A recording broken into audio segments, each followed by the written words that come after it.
it's much easier to respond to something in the email directly instead of going back to the SharePoint list, opening up an item in a form and updating it there. For example, approvals are much easier to do directly from the email. With the alert buttons in Ultimate Forms, you can do just that. Not only can you press on the right button and directly execute the operation, you can even add parameters to the button. So for example, I can leave comments or explain my decision and so on, which is absolutely optional, but a great feature. Let me show you how it's done. For example, here I'm creating an approval request. Let's say I want a vacation and I'm sending it to the HR department. As a result of this, an email goes out to the head of the HR department, which is configured in this department list. So it's also me. And that person will be able to see the email and then respond to the email. There'll be two buttons in the email, approve and reject. And they'll be able to approve or reject and also optionally leave a comment. As I said, we get an email, the two buttons are here. I'm going to gladly approve the request. And now I can also leave my optional comment.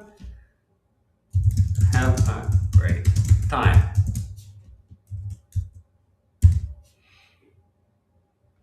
And I click submit.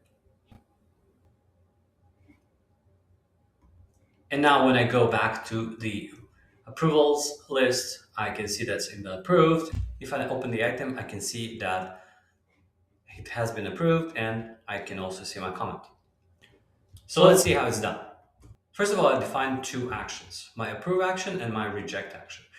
These are the actions that actually execute those updates. Let's take a quick look. So first of all, I defined a parameter called comment. It's multiple lines of text. And then in the action settings, I'm assigning that parameter to the approval comments and setting the approval status to approved and the approval date to now.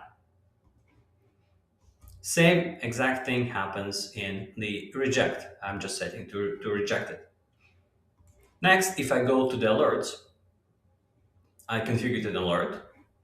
This alert is triggered when the item is added and it is sent to department/manager. So it's basically, it goes to the department column and looks up the value there, then goes to the department list from there and finds the manager field value that is assigned to that particular department.